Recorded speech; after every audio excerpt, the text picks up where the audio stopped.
بسم اللہ الرحمن الرحیم۔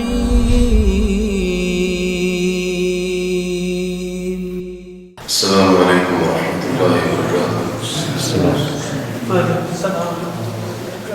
الحمد للہ رب العالمین والعاقبۃ للمتقین ولا عدوان الا علی الظالمین، والصلاة والسلام على اشرف الانبیاء والمرسلین وعلى آلہ وصحبہ اجمعین والذین اتبعوهم بإحسان إلى يوم الدین۔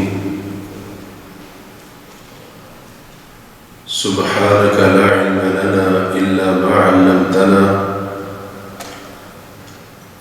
إنك أنت العليم الحكيم۔ رب اشرح لي صدري ويسر لي أمري واحلل عقدة من لساني يفقهوا قولي واحلل عقدة من لساني يفقهوا قولي۔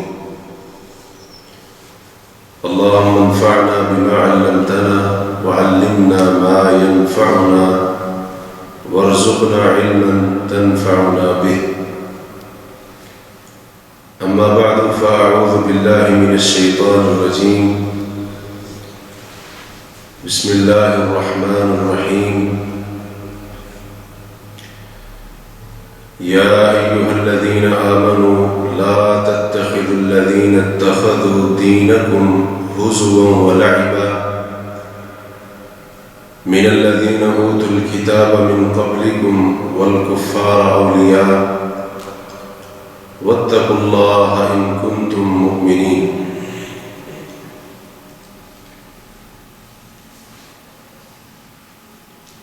حضرت عمر بن خطاب رضی اللہ تعالی عنہ کے دور خلافت میں جب شام بیت المقدس فتح ہوا تو وہاں کے جو پادری یا مذہبی رہنما تھے انہوں نے بیت المقدس کی چابیاں دینے کے لیے شرط لگائی کہ ہم بیت المقدس کی یہ چابیاں تمہارے امیر اور تمہارے خلیفہ کے ہاتھ میں دینا چاہتے ہیں۔ حضرت ابو عبیدہ رضی اللہ تعالی عنہ شام کے امیر تھے اور وہاں پر لشکروں کے کمانڈر ان کو مقرر کیا گیا تھا۔ ان کا پیغام جب مدینہ میں پہنچا تو حضرت عمر بن خطاب رضی اللہ تعالی عنہ نے ملک شام کا رخ کیا اور اس کی طرف سفر کیا۔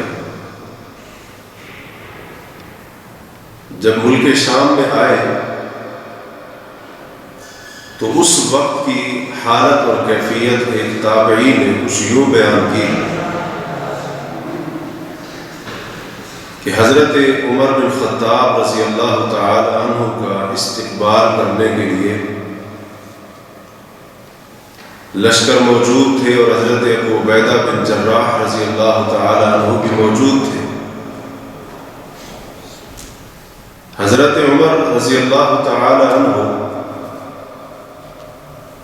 جب چل رہے تھے تو راستے میں ایک پانی کا تالاب آ گیا جہاں پر پانی جمع تھا۔ حضرت عمر نے جو موزے اور جوتے پہنے ہوئے تھے وہ اتارے اور اپنے کندھوں پر رکھ لیے۔ اونٹنی کی مہار خود پکڑی ہوئی تھی۔ حضرت عمر خود بھی پانی میں اتر گئے اور اونٹنی کو بھی پانی میں اتار دیا۔ حضرت عمر بن خطاب رضی اللہ تعالی عنہ کی اس سادگی اور تواضع کو دیکھ کر حضرت ابو عبیدہ نے فرمایا کہ اے امیر المومنین، میں نہیں چاہتا کہ بیت المقدس کے اس شہر کے لوگ آپ کو اس حالت میں دیکھیں۔ اس حالت میں آپ کو دیکھیں، میں یہ پسند نہیں کرتا کہ آپ نے اپنے جوتے کندھے پر رکھے ہوئے اور پانی میں سے گزر رہے ہیں، اپنی اونٹنی کی مہار اور نکیل اس کی رسی خود پکڑی ہوئی. یعنی دوسرے لفظوں میں یوں کہہ لیں کہ ان کے کہنے کا مقصد یہ تھا، اگر اس شہر علاقے کے لوگ آپ کو اس حال میں دیکھیں گے تو وہ کیا سمجھیں گے، کیا کہیں گے. حضرت عمر بن خطاب رضی اللہ تعالی عنہ نے جب یہ بات سنی، کہا افسوس اے ابو عبیدہ، یہ باتیں آپ کر رہے ہیں. اگر آپ کے علاوہ یہ باتیں کسی اور نے کی ہوتی تو عمر اس کو اتنی دردناک سزا دیتا کہ امت محمد کے لیے عبرت بنا دیتا. انا کنا اذل قوم فاعزنا اللہ بالاسلام. ہم بڑے کمزور لوگ تھے، کمزوری اور پستی کے اندر زندگی گزار رہے تھے، اللہ نے ہمیں اسلام کے ساتھ عزت دی ہے. فمہما نطلب العز بغیر یا فمہما نطلب العز بغیر ما اعزنا اللہ، اگر اسلام کو چھوڑ کر کسی اور کی چیز کے ذریعے ہم عزت تلاش کرنے کی کوشش کریں گے، اذلنا اللہ، اللہ ہمیں ذلیل و رسوا کر دے گا. اللہ نے ہماری عزت بنائی ہی اسلام کی وجہ سے. اللہ نے ہمیں اس پستی سے، اس کمزوری سے، اس ذلت اور رسوائی سے اسلام ہی کی وجہ سے نکالا ہے. اس لیے اگر ہم اسلام کو چھوڑ کر کسی اور چیز میں عزت کو تلاش کرتے پھریں، اللہ ہمیں دنیا کے اندر ذلیل و رسوا کر دے گا اور خالق کے کائنات ذلت اور رسوائی کو ہمارا مقدر بنا دے گا. ایک دوسری روایت کا لفظ ہے فَلَن نَبْتَغِيَ الْعِزَّ بِغَيْرِ. جب اللہ نے ہمیں اسلام کے ساتھ عزت دی ہے تو ہم بھی اسلام کو چھوڑ کر کسی اور چیز میں عزت ہرگز نہیں تلاش کریں. موجودہ دور میں مسلمان اپنی عزت، اپنا غلبہ کھو چکے ہیں. مسلمان زوال کا شکار ہے، مسلمان پستی اور کمزوری کا شکار ہے. اس کی وجہ وہی ہے جو حضرت عمر بن خطاب رضی اللہ تعالی عنہ نے آج سے 14 صدیاں پہلے بیان کر دی تھی. موجودہ دور میں مسلمانوں کے زوال، ان کی پستی اور ان کی ذلت و رسوائی کا ایک بہت بڑا سبب یہ ہے کہ آج کا مسلمان چاہتا ہے اسلام کو چھوڑ کر کسی اور چیز کے ذریعے عزت حاصل کرے. اور حضرت عمر نے فرمایا تھا، ہم اسلام چھوڑ کر، دین چھوڑ کر کسی اور چیز میں عزت ڈھونڈیں گے، اللہ عزت نہیں دے گا، اللہ ذلت اور رسوائی دے گا. آج ہم مسلمان اسلام کی تعلیمات سے ہٹ کر، اسلام کی تعلیمات کی خلاف ورزی کر کے عزتیں تلاش کر رہے ہیں، غلبے کے خواہش مند ہیں، ترقی کے خواب دیکھ رہے ہیں. اس صورت میں اللہ تبارک و تعالیٰ کبھی بھی عزتوں سے نہیں نوازے گا، غلبہ نہیں ملے گا، ترقی نصیب نہیں ہو سکتی. اگر غلبہ چاہیے، عزت چاہیے، کھویا ہوا مقام اور وقار دوبارہ حاصل کرنا چاہتے ہیں تو اللہ تعالیٰ نے ہم مسلمانوں کی عزت رکھی اسلام کے اندر. اسلامی تعلیمات پر عمل کرنے میں، دین پر چلنے میں اور دین پر ڈٹ جانے میں اللہ نے ہماری عزت بھی رکھی ہے، اللہ نے ہمارا غلبہ بھی رکھا ہے. تو آج جب مسلمانوں نے اسلامی تعلیمات سے ہٹ کر، اسلام سے ہٹ کر عزت اور غلبہ چاہنا چاہا، اس کو تلاش کیا، تو یہی نتیجہ نکلا کہ آج مسلمان ان یہود و نصارہ کی مخالفت نہیں کرتے جن کی مخالفت کرنے کی دین اسلام ہمیں تعلیم دیتا ہے، جن کی خلاف ورزی کرنے کی شریعت ہمیں تعلیم دیتی ہے.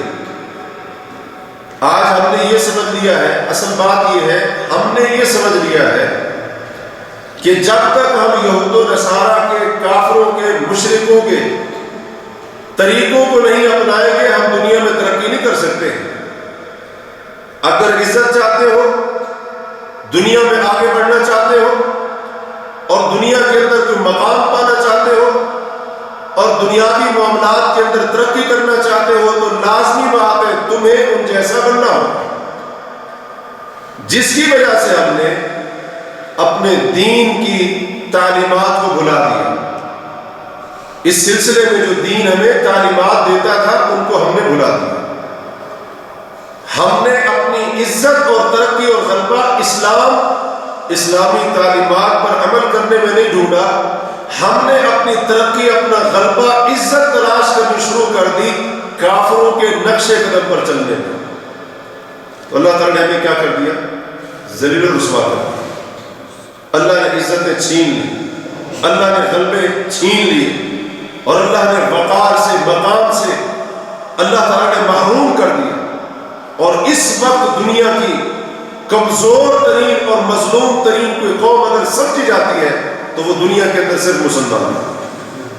جتنے مظلوم مسلمان ہیں اتنا دنیا کے اندر کسی اور مذہب سے تعلق رکھنے والے لوگ نہیں ہیں.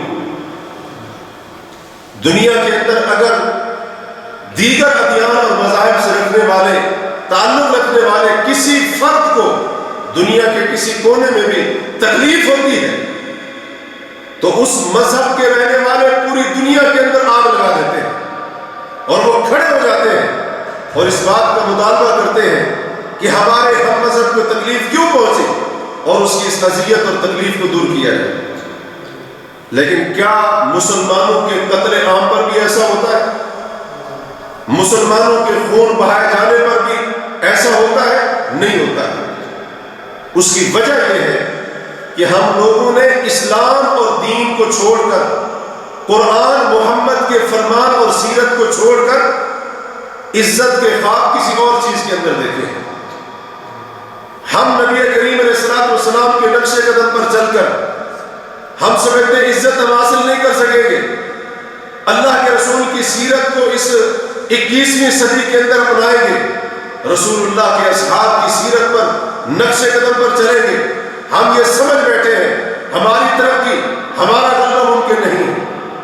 تو ان کو چھوڑ کر ہم نے یہودیوں کا راستہ اختیار کیا، عیسائیوں کا راستہ اختیار کیا. ہم ہندو کے راستے پر چل پڑے، ہم جناب غیر مسلموں کے راستے پر چل پڑے. حالانکہ ہمارا دین ہمیں ان کی مخالفت کرنے کی تعلیم دیتا تھا. بلکہ دین اسلام نے ہماری عزت اور ہمارے غلبے کی وجہ ہی یہی بتائی تھی کہ جب تک ہم ان کی مخالفت کرتے رہیں گے ہمارا دین بھی غالب رہے گا اور مسلمان بھی غالب رہے گا. رسول اللہ صلی اللہ علیہ وسلم نے فرمایا تھا لا یزال الدین ظاہرا، کہ دین اس وقت تک غالب رہے گا، دین کا اس وقت تک غلبہ باقی اور برقرار رہے گا ما عجل الناس الفطر، جب تک لوگ یعنی مسلمان روزہ افطار کرنے میں جلدی کرتے رہے. جلدی کرنے کا مطلب جیسے ہی سورج غروب ہو گیا، سورج کے غروب ہونے کا یقین ہو گیا، روزہ افطار کر دینا. یہ محمد رسول اللہ صلی اللہ علیہ وسلم کی سنت ہے. فرمایا جب تک لوگ روزہ جلدی افطار کرتے رہیں گے، جیسے ہی سورج غروب ہوا، سورج ڈوبنے کا یقین ہوا، جب تک ایسا کرتے رہیں گے، روزہ افطار کرتے رہیں گے، فرمایا اس وقت تک مسلمانوں کا دین غالب رہے گا. لأن اليهود والنصارى يؤخرون، کیونکہ یہودی اور عیسائی روزہ دیر سے افطار کرتے ہیں. کہنے کا مقصد یہ ہے جب تک مسلمان یہودی اور عیسائیوں کی مخالفت کرتے ہوئے سورج ڈوبتے ہی روزہ افطار کرتے رہیں گے مسلمانوں کا دین غالب رہے گا. اور اس کا کیا مطلب؟ اس کا مطلب بالکل واضح ہے، جب ان کی مخالفت کرنا چھوڑ دیں گے تو دین کا غلبہ باقی نہیں رہے گا، مسلمانوں کا غلبہ باقی نہیں رہے گا. اور مسلمان تو وہ قوم تھی کہ یہ بدبخت مسلمانوں کا نام سن کر ہی کانپنے لگ جاتے تھے. اللہ نے قرآن کے اندر فرمایا لَأَنْتُمْ أَشَدُّ رَهْبَةً فِي صُدُورِهِمْ مِنَ اللَّهِ، کہ یہ یہودی عیسائی یا اسی طرح سے ان کے جو مہرے تمہاری صفوں کے اندر منافقت کا لباس اوڑھ کر تمہاری صفوں کے اندر موجود ہے۔ فرمایا اے مسلمانوں اہل ایمان کی جماعت، اتنا یہ رب سے نہیں ڈرتے جتنا تم سے ڈرتے ہیں۔ جتنا تمہارا خوف، دبدبا اور ڈر ان کے دلوں میں ہوتا ہے، اتنا اللہ کا ڈر ان کے دلوں میں نہیں ہوتا ہے۔ اور نبی کریم علیہ الصلوۃ والسلام نے فرمایا تھا، اللہ تبارک و تعالی نے مجھے یہ خصوصیت عطا فرمائی ہے، نصرت بالرعب مسیرۃ شہر، ابھی تک میں اور میرے ساتھی جانثار دشمنان اسلام سے 1 مہینہ دور ہوتے ہیں، اللہ تعالی ہماری مدد کرتا ہے، ابھی ہم 1 مہینہ دوری پر ہوتے ہیں، اللہ ہمارا رعب اور خوف ان کے دلوں میں پہلے ڈال دیتا ہے۔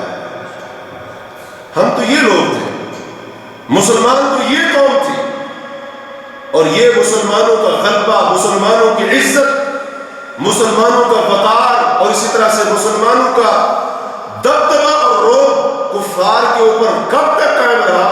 جب تک مسلمان یہود و نصارہ کی مخالفت کرتے رہے، اور جب تک اس سلسلے میں اسلام پر قائم رہے، اسلام پر ڈٹے رہے اور اسلامی تعلیمات کو مضبوطی سے پکڑے رہے، اسلام بھی غالب رہا، مسلمان بھی غالب رہے، اور پھر مسلمانوں کا رعب، دبدبا، ان کی عزت، شان، وقار، یہ سب کچھ قائم رہا۔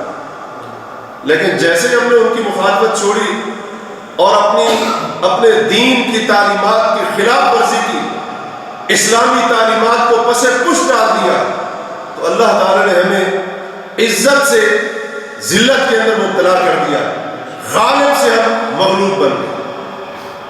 جب ہمارے دین کا غلبہ، ہماری عزت اور ہماری شان، مسلمانوں کا وقار یہود و نصارہ کی مخالفت کے اندر ہے، تو اس لیے رسول اللہ صلی اللہ علیہ وسلم نے ہمیں ان کی مخالفت کرنے کا حکم دیا ہے۔ نبی علیہ الصلوۃ والسلام کی احادیث کو اگر دیکھا جائے تو آپ نے بہت ساری احادیث میں ہمیں مشرکین کی، کفار کی مخالفت کرنے کا حکم دیا ہے۔ مثلا آپ نے فرمایا خالفوا اہل الکتاب، اہل کتاب کی مخالفت کرو۔ ایک اور حدیث میں فرمایا خالفوا الیہود والنصارى، یہودیوں اور عیسائیوں کی مخالفت کرو۔ ایک اور حدیث میں فرمایا خالفوا الیہود، یہودیوں کی مخالفت کرو۔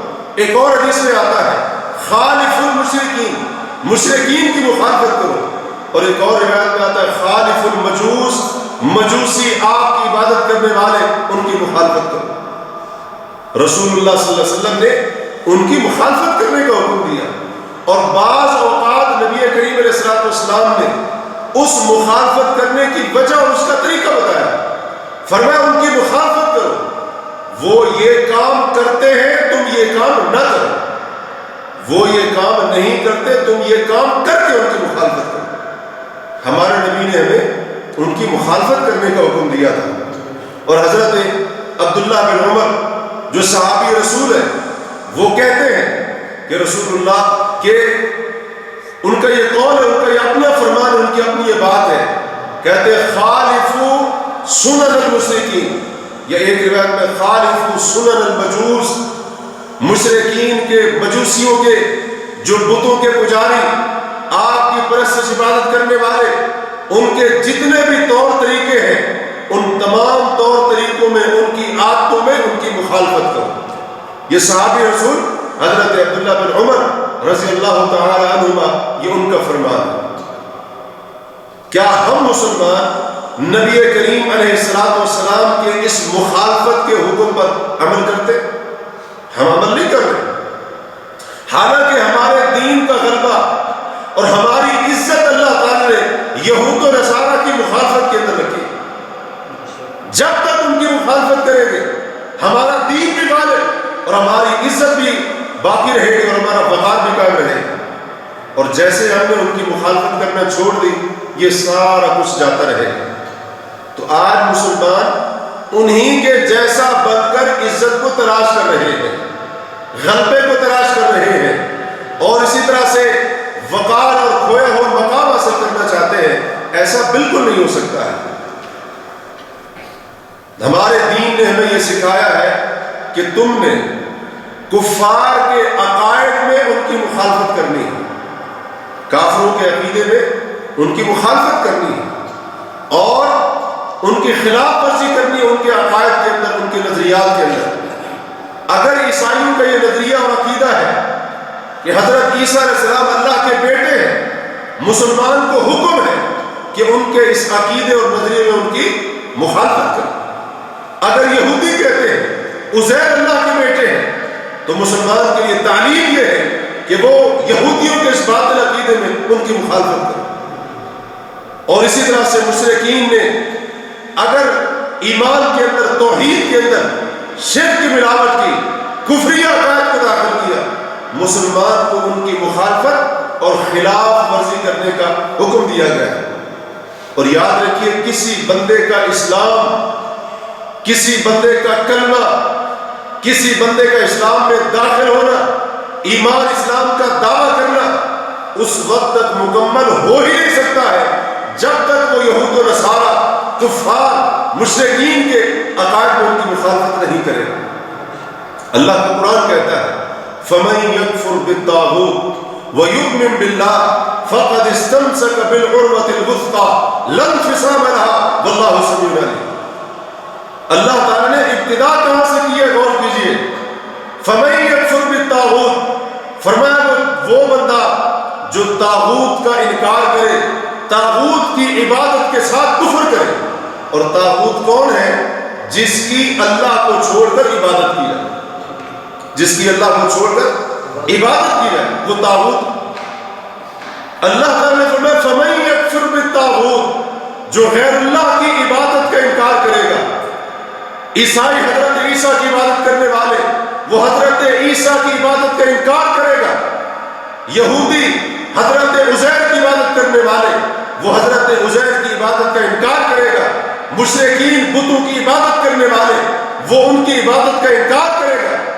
اور اسی طرح سے جن جن کی عبادت کی جاتی ہے، فرمایا فَمَن يَكْفُرْ بِالطَّاغُوتِ، جو بندہ غیر اللہ کی عبادت کے ساتھ کفر کرے گا، طاغوت کا انکار کرے گا، وَيُؤْمِن بِاللَّهِ، اور اس کے بعد اللہ پر ایمان لائے گا، فَقَدِ اسْتَمْسَكَ بِالْعُرْوَةِ الْوُثْقَىٰ، اس نے ایمان اور توحید کے مضبوط کڑے کو تھام لیا۔ تو اللہ تعالیٰ نے تو ابتدا ہی یہیں سے کی ہے کہ ان کے کفری عقائد میں مسلمانوں نے ان کی مخالفت کرنی، ان کے خلاف ورزی کرنی۔ تو ایسے کو بندہ مسلمان نہیں ہو جائے گا۔ وہ کہتے ٹھیک ہے میرا ایمان بھی ٹھیک ہے لیکن ہندو بت پرست کا عقیدہ بھی ٹھیک ہے، میرا عقیدہ بھی درست ہے اور عیسائی کا عقیدہ بھی درست ہے، میں توحید کو ماننے والا، میں ایمان کو ماننے والا۔ اور اگر وہ کہتے ہیں اللہ کا بیٹا ہے، حضرت عیسیٰ علیہ السلام اللہ کے بیٹے ہیں، حضرت عیسیٰ علیہ السلام کی عبادت ہے، تو اس کا عقیدہ اس کے لیے، میرا عقیدہ میرے لیے، میں اپنی جگہ پر ٹھیک، وہ اپنی جگہ پر ٹھیک۔ مومن ہو سکتا ہے؟ نہیں ہو سکتا جب تک اس کے اس کفری عقیدے کے اندر اس کی مخالفت نہیں کرے گا، مومن نہیں بن سکتا۔ اور کلمہ لا الہ الا اللہ کیا معنی ہے اس کا؟ لا الہ الا اللہ، یہ کلمہ دو حصوں پر مبنی ہے، دو حصے اس کلمے کے۔ پہلے حصے کے اندر انکار ہے، دوسرے حصے کے اندر اس بات ہے۔ انکار کس چیز کا؟ اللہ کے سوا جن جن کی عبادت کی جاتی ہے، کلمہ پڑھنے والا ان کی عبادت کا انکار کر رہا ہے، اپنی زبان سے کہہ رہا ہے، اقرار کر رہا ہے، کہتا ہے لا الہ، اللہ کے سوا کوئی عبادت کے لائق نہیں، اور اللہ کے سوا اس زمین پر، اس جہان میں، اس کائنات میں جس کی عبادت کی جاتی ہے، میں اس کو عبادت کے لائق نہیں سمجھتا ہوں۔ الا اللہ، عبادت کے لائق کسی کو سمجھتا ہوں تو وہ صرف اللہ ہے رب العالمین۔ تو ہمارا تو کلمہ تب تک پورا نہیں ہوتا جب تک ہم یہود و نصارہ کے، مشرکین کے باطل شرکی عقائد کی مخالفت نہ کریں۔ ہمارا تو کلمہ پورا نہیں ہوتا ہے، ہمارا اسلام کسی کھاتے کا نہیں۔ اور آج عجیب بات ہے، مسلمانوں کے اندر یہ چیزیں آ رہی، ان کے کفری عقائد میں ان کی تائید کر رہے، ان کے شرکی عقائد کے اندر ان کی تائید کر رہے، بلکہ بعض لوگ واضح طور پر ان کے کفری اور شرکی عقائد کی تائید کے اندر بات کرتے ہوئے نظر آتے ہیں۔ ہمارا کلمہ ہم سے یہی مطالبہ کرتا ہے، ہمارا ایمان ہم سے یہی مطالبہ کرتا ہے کہ ہم نے عقائد میں، نظریات میں ان کی مخالفت کرنی ہے، کیونکہ ان کا عقیدہ کفر والا ہے، ان کا عقیدہ شرک والا ہے، ان کا عقیدہ اللہ تبارک و تعالیٰ کی توحید کے اندر شریک بنانے والا ہے۔ لہٰذا ایک مسلمان ان کے عقیدے میں ان کی مخالفت کرے گا تب تک اس کا ایمان پورا نہیں ہو سکتا ہے۔ نبی کریم علیہ الصلوۃ والسلام نے فرمایا بنی الاسلام علی خمس، اسلام کی بنیاد 5 چیزوں کے اوپر ہے۔ پہلی چیز کیا ہے؟ اللہ کے رسول صلی اللہ علیہ وسلم نے فرمایا ان یعبد اللہ وحدہ، اسلام کی پہلی بنیاد، اسلام کا پہلا رکن کہ عبادت صرف اور صرف اللہ تعالیٰ کی کی جائے، وَيُكْفَرَ بِمَا دُونَهُ، اور اللہ کے سوا جن کی عبادت کی جاتی ہے ان کی عبادت کا انکار کیا جائے، ان کی عبادت کا انکار کیا جائے۔ تو صرف یہ نہیں ہے کہ اللہ کی عبادت کرو، اللہ کی عبادت بھی کرنی ہے، لیکن ساتھ ساتھ غیر اللہ کی عبادت کی نفی بھی کرنی ہے، ورنہ ہمارا کلمہ کسی کام کا نہیں۔ ہمارے اسلام کا پہلا بنیادی رکن وہ یہی ہے کہ عبادت صرف اللہ کی کرنی ہے، اور اللہ کے سوا جس کی عبادت ہوتی ہے بندہ واضح طور پر اس کا انکار کرے، اس کا عقیدہ ہو کہ اللہ کے سوا جس کی بھی عبادت ہوتی ہے، چاہے وہ کسی نبی کی ہوتی ہو، اللہ کے ایک بندے کی ہوتی ہو، کسی درخت کی، پتھر کی، مورتی کی، کسی بھی چیز کی ہوتی ہو، کسی جانور کی ہوتی ہو، وہ عبادت کے لائق نہیں۔ اس کا انکار بھی کرے زبان کے ساتھ، اور اس کے دل کے اندر یہ عقیدہ پکا اور پختہ ہونا چاہیے۔ یہ اسلام کا پہلا رکن ہے، اور یہ رسول اللہ صلی اللہ علیہ وسلم نے فرمایا۔ اس کے بعد نماز قائم کرنا، زکوٰۃ ادا کرنا، رمضان کے روزے رکھنا، اور بیت اللہ کا حج کرنا۔ نبی کریم علیہ الصلوۃ والسلام نے فرمایا من قال لا الہ الا اللہ وکفر بما یعبد من دون اللہ، جس نے لا الہ الا اللہ کہا اتنا کافی ہے۔ ہمارے یہاں تو یہی تصور پیش کیا جاتا ہے بس ایک بار زبان سے لا الہ الا اللہ کہہ دو تمہاری جنت پکی ہو۔ جس صرف لا الہ الا اللہ زبان سے کہنا نہیں ہے، اس کے کچھ تقاضے ہیں، لا الہ الا اللہ کی کچھ مانگیں ہیں، اور لا الہ الا اللہ کے کچھ شرائط ہیں، ان پر عمل کرنا پڑے۔ تو آپ نے کیا فرمایا بس لا الہ الا اللہ کہہ دیا پکا ہو گیا؟ نہیں، فرمایا جس نے لا الہ الا اللہ کہا وَكَفَرَ بِمَا يُعْبَدُ مِن دُونِ اللَّهِ، اور اللہ کے سوا جن کی عبادت کی جاتی ہے اس کے ساتھ کفر بھی کیا، اس کا انکار کیا۔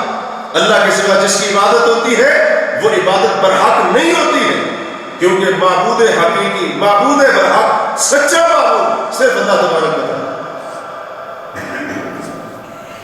اللہ کے رسول نے فرمایا یہی وہ مسلمان ہے جس کے خون کا بھی احترام ہے، جس کے مال کا بھی احترام ہے، اور اس کا حساب اللہ تعالیٰ کے ذمہ۔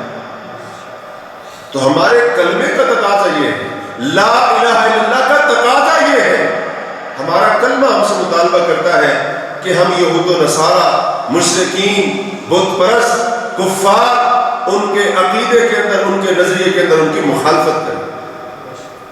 ہمارا دین ہم سے مطالبہ کر رہا ہے، ہمارے ایمان کا ہم سے یہی تقاضا ہے، کیونکہ اللہ کا فرمان ہے الا للہ الدین الخالص، لوگوں سنو اللہ کے لیے خالص دین ہے۔ دین کے اندر، عبادت کے اندر، ایمان کے اندر، توحید کے اندر ملاوٹ نہیں چلے گی۔ یہ نہ ہو کہ مسلمان اللہ تعالیٰ کے معبود ہونے کا عقیدہ رکھے اور کسی اور معبود کی عبادت کے اوپر رضامندی کا اظہار کرے، ایسا نہیں چلے گا۔ یہ مخالفت نہیں ہوگی، موافقت ہوگی، اور اس کے اوپر رضامندی ہوگی۔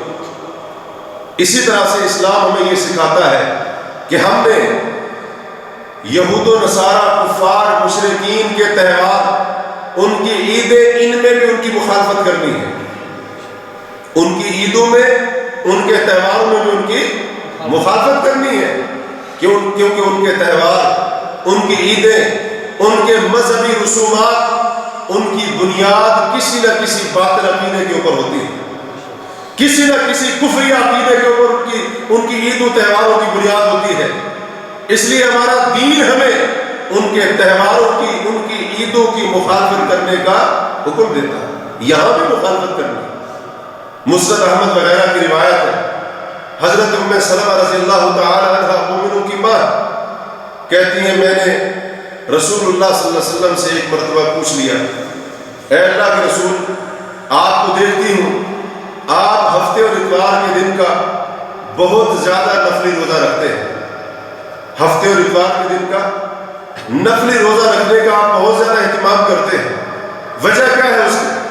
آپ نے فرمایا انہما یوم عید للمشرکین، یہ دونوں دن ہفتہ اور اتوار، یہ دو دن مشرکین کی عید کے دو دن ہیں، ہفتہ یہودیوں کی عید کا دن اور اتوار عیسائیوں کی عید کا دن، فانا احب ان اخالفهم، میں محمد پسند کرتا ہوں کہ یہ دو دن کیونکہ مشرکوں کی عید کے دن ہیں، ان کے تہوار کے دن ہیں، میں روزہ رکھ کر ان کی مخالفت کرنا پسند کرتا ہوں۔ ہمارے نبی نے تو ہمیں یہ سکھایا تھا، ہمارے نبی نے ہمیں یہ تو نہیں سکھایا تھا کہ 25 دسمبر کے موقع پر کرسمس کا کیک کاٹنے اور کرسمس کی تقریب کے اندر شریک ہونے، اے مسلمانوں تم عیسائیوں کے چرچ کے اندر پہنچ جاؤ۔ کیا ہمارے نبی نے ہمیں یہ سکھایا؟ ہمارے نبی نے ہمیں سکھایا کہ میں ان کے تہواروں کے دن ان کی مخالفت کرنا پسند کرتا ہوں، اور مشرکین یہود و نصارہ بت پرست ان کے تہواروں کی مخالفت کرنے کی اسلام تو اس قدر زیادہ تعلیم دیتا ہے۔ ابو داؤد وغیرہ کی روایت ہے، ایک شخص رسول اللہ صلی اللہ علیہ وسلم کے پاس آیا اور آ کر کہنے لگا اللہ کے رسول میں نے نظر مانی۔ کس کے لیے نظر مانی ہے؟ اللہ کے لیے۔ نظر یہ مانی ہے کہ میں ایک اونٹ اللہ کے لیے ذبح کروں، ایک اونٹ اللہ کے لیے نہر کروں گا، ذبح کروں گا۔ ایک جگہ ہے جس کا نام بوانا ہے، میں نے بوانا نام کی جگہ مقام پر وہ اونٹ نہر کرنے کا، ذبح کرنے کا پروگرام بنایا ہے، اور میں نے نظر مانی ہے لیکن اللہ کے لیے مانی، غیر اللہ کے لیے نہیں مانی۔ نبی کریم علیہ الصلوۃ والسلام نے دو سوال کیے۔ پہلا سوال، هل كان فيها مثل من اوثان الجاہلیہ، اے بوانا مقام پر اللہ کے لیے نظر ماننے والے اور وہاں پر اونٹ ذبح کرنے کی نظر ماننے والے، کیا اس بوانا نام کی جگہ پر زمانہ جاہلیت کے بتوں میں سے کوئی بت تو نہیں تھا؟ کہا نہیں تھا۔ دوسرا سوال، هل كان فيها عيد من اعيادهم، کیا زمانہ جاہلیت میں جو عیدیں منائی جاتی تھی، تہوار منائے جاتے تھے اور بتوں کے ارد گرد جو میلے لگتے تھے، وہاں پر کوئی اس طرح کا میلہ تو نہیں لگتا تھا؟ مشرکین زمانہ جاہلیت کے لوگ وہاں پر اپنی کوئی عید تہوار تو نہیں مناتے تھے؟ اللہ کے رسول ایسا بھی نہیں ہوتا تھا۔ تب آپ نے فرمایا فَأَوْفِ بِنَذْرِكَ، اپنی نظر کو پورا کرنا۔ حدیث سے کیا معلوم ہوا؟ جس جگہ پر مشرکین، جس جگہ پر بت پرست، جس جگہ پر کافر، اللہ کے دشمن اپنا کوئی مذہبی تہوار مناتے ہو اور اپنی عید مناتے ہو، مسلمان کے لیے اس جگہ پر جا کر اللہ کے نام کا جانور ذبح کرنا بھی جائز ہے؟ نہیں۔ اسلام تو ہمیں ان کے تہواروں کی اتنی مخالفت کرنے کا حکم دیتا ہے، لیکن ہم نے کہا جی مذہبی رواداری ہے، ان کو قریب کرنا ہے تھوڑا سا، اور ان کے بارے میں تھوڑا سا جو ہے نا تعلق پیدا کرنا ہے ان کے درمیان، مسلمانوں کے درمیان۔ اور یہ چیزیں دیکھ کر جناب آج مسلمان کرسمس کی تقریب مناتے ہیں، اس کے اندر شرکت کرتے ہیں، اور اسی طرح سے کیک بھی کاٹتے ہیں، کھاتے اور کھلاتے ہیں کرسمس وغیرہ کی دعوتوں پر، اور اسی طرح سے غیر مسلموں کے تہوار، ہندوؤں کے تہوار، ہولی دیوالی، ان موقعوں پر جو دعوتیں دیتے ہیں، دعوتیں بھی اڑاتے ہیں، مبارکباد بھی دیتے ہیں، اور اسی طرح سے تحفے تحائف کا تبادلہ ہوتا ہے۔ دین سکھاتا ہے ان کے تہواروں میں، عیدوں میں مخالفت کرنی ہے، مسلمان ان کے تہوار منا رہے ہیں، تعاون کر رہے ہیں، شرکت کر رہے ہیں، ان تقریبات کا حصہ بن رہے ہیں۔ تو اسلام کی تعلیمات کو ہم نے چھوڑ دی۔ ہمارے دین نے ان کے تہواروں میں ان کی مخالفت کرنا سکھایا، اور جیسے کہ میں نے ابھی آپ کو بتایا، مخالفت کیوں سکھائی؟ کیونکہ ان کے جتنے مذہبی تہوار ہیں ان کے مذہبی تہواروں کی بنیاد کسی باطل کفریہ اور شرکی عقیدے کے اوپر ہے۔ کرسمس عیسائی کیوں مناتے ہیں؟ حضرت عیسیٰ علیہ السلام کی ولادت کا دن ہے۔ حضرت عیسیٰ کے بارے میں ان کا کیا عقیدہ ہے؟ حضرت عیسیٰ اللہ کے بیٹے تھے، نعوذ باللہ من ذالک۔ اب مسلمان کہے کرسمس منانے میں حرج کیا ہے؟ کرسمس کا کیک کاٹنے میں حرج کیا ہے؟ بے حرج یہ ہے عیسائی کرسمس منا رہا ہے اس دن اللہ کا بیٹا پیدا ہوا۔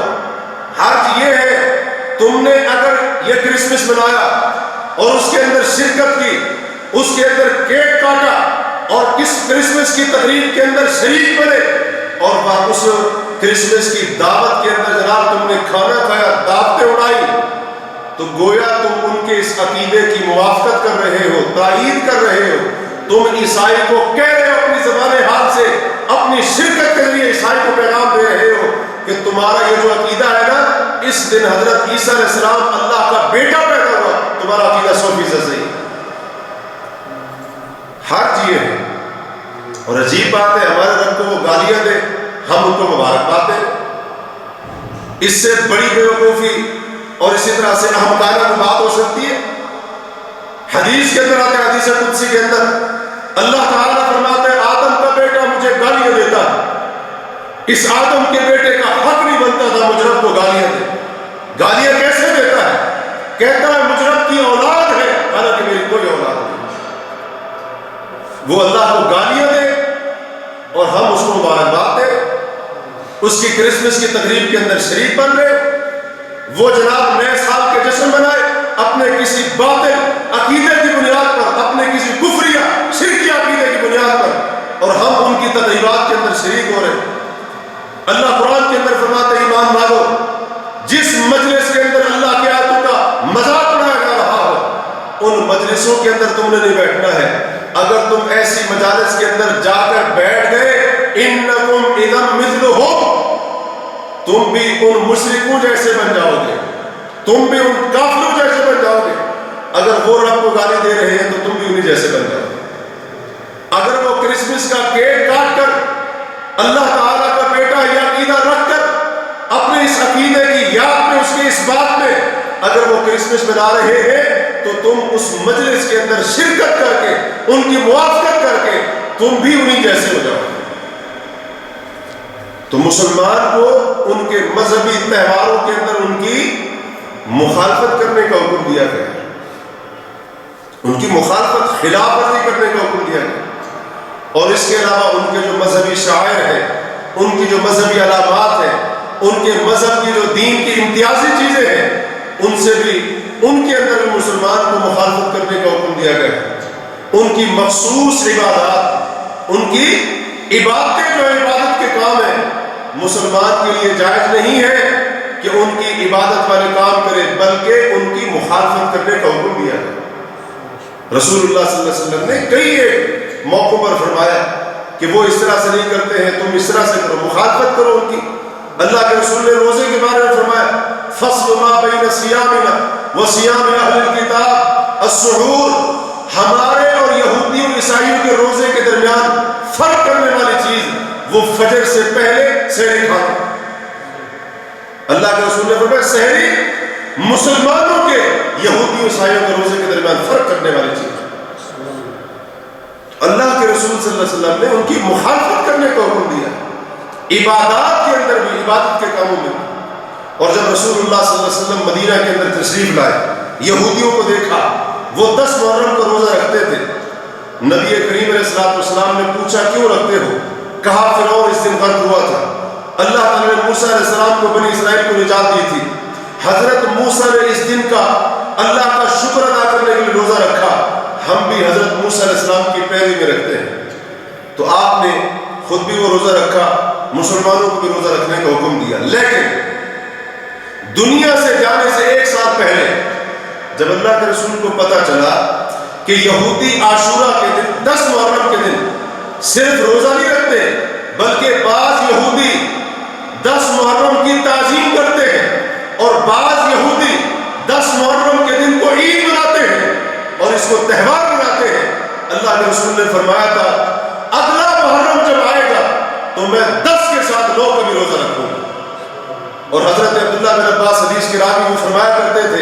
کہ اے لوگوں صوم التاسع والعاشر 9 اور 10 محرم دونوں کا روزہ رکھو، وخالف الیہود اور 9 10 دونوں کا روزہ رکھ کر یہودیوں کی مخالفت کرو۔ 9 اور 10 دونوں دنوں کا روزہ رکھ کر یہودیوں کی مخالفت کرو، کیونکہ یہودی صرف 10 کا روزہ رکھتے تھے اور اللہ کے رسول صلی اللہ علیہ وسلم نے عزم کیا تھا، پکا ارادہ کیا تھا، لیکن اگلے سارے زندگی نے وفا نہ کی، پورا دنیا سے چلے۔ اس لیے وہ فرماتے تھے یہودیوں کی مخالفت کرو، 9 اور 10 دونوں کا روزہ رکھو۔ عبادت کے اندر بھی ان کی مخالفت کرنی ہے، لباس کے اندر بھی ان کی مخالفت کرنی ہے، جو ان کا مخصوص لباس اور اسی طرح سے ان کا لباس پہننے کا جو مخصوص طریقہ، اس کے اندر بھی ان کی مخالفت کرنی ہے۔ اسی طرح سے جو بالوں کی بناوٹ ہے، آج ہم کیا کرتے ہیں مسلمان، بالوں کا جو سٹائل ہے، طریقہ ہے، ہیئر سٹائل کیسے بناتے ہیں انہی جیسے، یہ بال کیسے ہیں، یہ کھڑے ہوئے ایسے ایسے جیسے جو ہے نا وہ جھاڑی کی اگی ہوئی، یہ کیا ہے جی، یہ نیا فیشن ہے، یہ نیو ہیئر سٹائل، نیا بالوں کا نیا طریقہ ہے۔ یہ کہاں سے لیا بھائی تم نے؟ یہ وہاں سے آیا ہے، مغرب سے آیا ہے، یورپ سے آیا ہے، عجیب و غریب جو ہے نا سٹائل بنائے ہوئے۔ تو بھائی ان چیزوں کے اندر بھی چہرے کی وضاحت بناوٹ، اس کے اندر بھی ہم نے ان کی مخالفت کرنی ہے۔ اللہ کے رسول نے نام لے کر فرمایا مشرکین، مجوسی، یہودی داڑھیاں مونڈتے ہیں، مونچھوں کو بڑھاتے ہیں، مسلمانوں ان کی مخالفت کرو، اور تم نے داڑھیاں بڑھانی ہے، مونچھوں کو پست کرنا، یہاں بھی مخالفت کرنی ہے۔ صرف نماز روزے میں نہیں، صرف عقیدے میں نہیں، صرف تہواروں میں نہیں، چہرے کی بناوٹ کے اندر بھی مخالفت کرنی ہے۔ یہ اللہ کے رسول کا حکم۔ ہم کیا کہتے ہیں مولوی صاحب اتنی سختی بھی نہیں ہے، اسلام میں داڑھی ہے، داڑھی میں اسلام تھوڑی رکھا ہے۔ اللہ کے رسول کیا فرما رہے ہیں، وہ داڑیاں موڑتے ہیں، مونچھوں کو بڑھاتے ہیں، تم ان کی کیا کرو؟ اللہ کے رسول نے مخالفت کا حکم دیا تھا، ہم نے اپنے نبی کی مخالفت کر دی۔ اللہ کے رسول نے ان کی مخالفت کا حکم دیا، ہم نے کس کی مخالفت کر دی؟ نبی کی مخالفت کر دی۔ ہم نے کہا نہیں، اللہ کے رسول نہیں، ہم معذرت کے ساتھ ہم نہیں رک سکتے، ہم نے اپنا چہرہ انہیں جیسے بنانا ہے، مونچھیں وہ بڑھاتے ہیں، ہم بڑھائیں گے، داڑھیاں وہ مونڈتے ہیں، ہم مونڈیں گے۔ آپ مخالفت کو حکم دیتے ہیں، ہم نہیں کر سکتے۔ بھئی ہمارا عمل، ہماری حالت یہ کہہ رہی ہے، اللہ کے رسول صلی اللہ علیہ وسلم نے اس چیز کے اندر مخالفت کرنے کا حکم دیا۔ اسلام میں سکھاتا ہے کہ زیب و زینت کے اندر، بناؤ سنگار کے اندر، خوبصورتیاں بنانے میں، فیشن کے اندر بھی ہم نے یہود و نصارہ کی مخالفت کرنی ہے۔ مرد کے لیے بھی یہ حکم ہے، عورت کے لیے بھی یہ حکم ہے۔ آج ہم کیا کر رہے ہیں فیشن کے نام پر، خوبصورت بننے کے نام پر، زیب و زینت کے نام پر۔ زیب و زینت اختیار کرو، اچھے بنو، اچھا پہنو، اچھے نظر آؤ، لیکن اس کے لیے یہودی عیسائیوں کی نقل نہیں مارنی ہے، مشرک بت پرستوں کی نقل نہیں مارنی ہے۔ مسلمان عورت کافرہ عورتوں کی مشابہت اختیار کرے، جناب اس کے بال رکھنے کا طریقہ ویسا، اور اسی طرح سے اس کا لباس پہننے کا طریقہ ویسا، اور اس کا جو ہے نا زیب و زینت بناؤ سنگار کا طریقہ ویسا۔ اگر کافرہ عورت آدھی برہنہ ہے تو مسلمان عورت بھی آدھی برہنہ ہے۔ بلکہ آج تو کئی مسلمان عورتیں، یہودی عورتیں، عیسائی عورتیں، ہندو عورتیں ان کی نقل مارنے کے اندر اتنی آگے بڑھ گئی کہ یہودی عیسائی عورتیں بھی شرما جائیں۔ یہ بے پردگی مسلمان عورتوں کے اندر کہاں سے آئی؟ یہودی عیسائیوں مشرک عورتوں کی طرف سے آئی۔ یہ جو پردہ چھوڑا جا رہا ہے، بناؤ سنگار کر کے نکلنا، یہ کہاں سے آیا؟ یہ مشرک یہود و نصارہ کی طرف سے آیا۔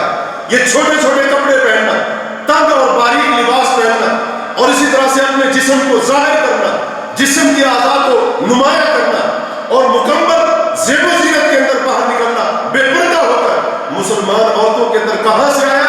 یہود و نصارہ کی عورتوں سے آیا۔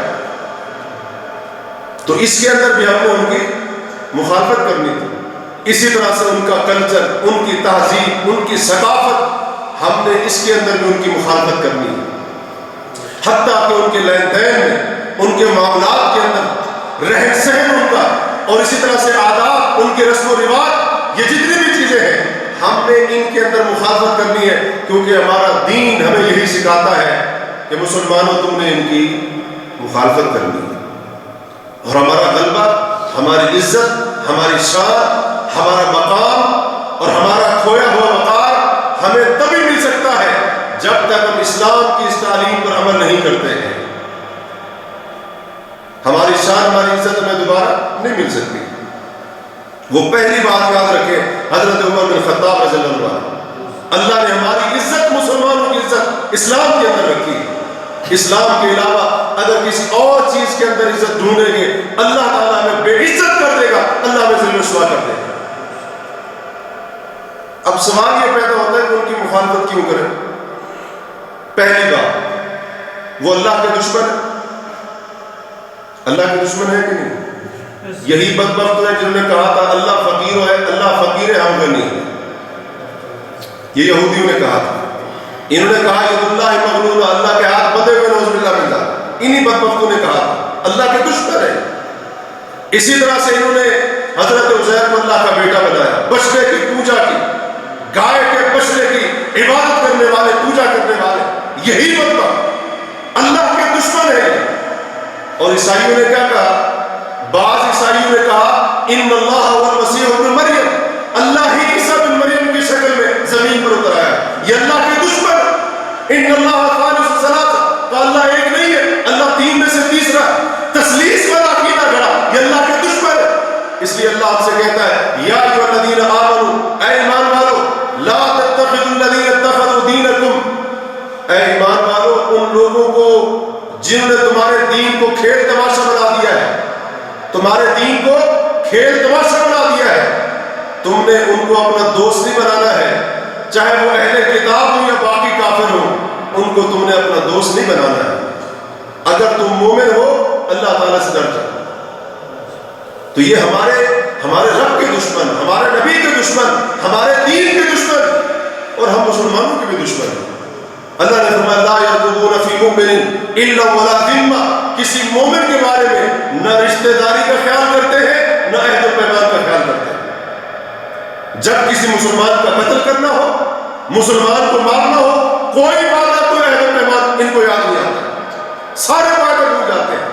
لیکن جب ان کے اپنے اوپر آتی ہے تو پھر شور مچ جاتا ہے، پھر جناب انسانیت کا درد کیا جاتا ہے، پھر انسانی حقوق کی بات کی جاتی ہے۔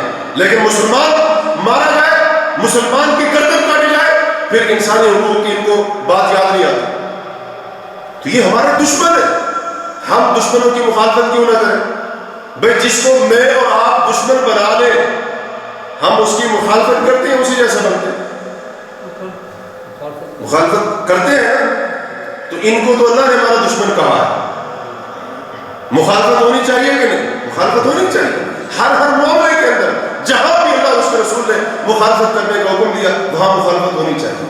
اور دوسری چیز، مخالفت کرنے کا حکم اس لیے دیا گیا کیونکہ اللہ تعالیٰ نے فرمایا وَلَن تَرْضَىٰ عَنْكَ الْيَهُودُ وَلَا النَّصَارَىٰ حَتَّىٰ تَتَّبِعَ مِلَّتَهُمْ۔ اے محمد کریم صلی اللہ علیہ وسلم، اے مسلمانوں کلمہ پڑھنے والوں، یہودی عیسائی تم سے اس وقت تک راضی نہیں ہوں گے جب تک تم ان کا دین قبول نہ کر لو۔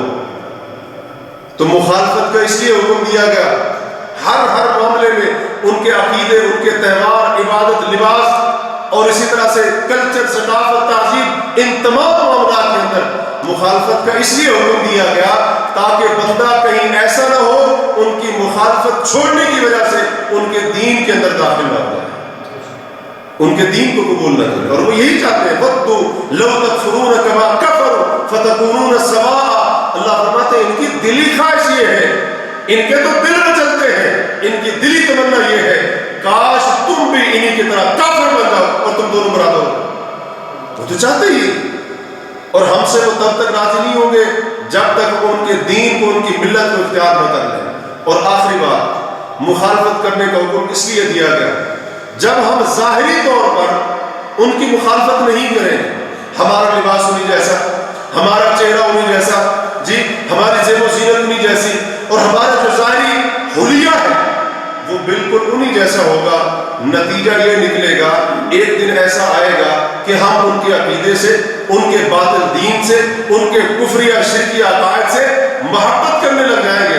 اگر محبت نہیں تو کم از کم نرم جذبات ضرور پیدا ہو جائیں گے۔ اس لیے شریعت نے ہمیں ان کی مکمل طور پر مخالفت کرنے کا حکم دیا، تاکہ بندے کا ایمان، بندے کا دین، بندے کا عقیدہ، بندے کی توحید سلامت رہے۔ تو اللہ تعالیٰ سے دعا ہے اللہ تبارک و تعالیٰ ہمیں اسلام کی تعلیمات کے مطابق زندگی گزارنے کی توفیق عطا فرمائے، اور اللہ تبارک و تعالیٰ ہمیں یہود و نصارہ اور ان کے علاوہ جتنے بھی کفار اور غیر مسلم ہیں ان کی مخالفت کرنے کی توفیق عطا فرمائے۔ اللہ تبارک و تعالیٰ ہمیں تمام معاملات میں ان کی مشابہت سے بچتے رہنے کی توفیق عطا فرمائے۔ اللہ جب تک زندہ رکھے اسلام پر، دین پر، سیدھے راستے پر ثابت قدمی عطا فرمائے، اور اللہ جب موت دے تو ایمان کے اوپر موت دے اور ہمارا خاتمہ نیک اعمال کے اوپر ہو۔ اقول قولی ھذا واستغفر اللہ لی ولکم، سبحانک اللہم وبحمدک، اشہد ان لا الہ الا انت، استغفرک واتوب الیک۔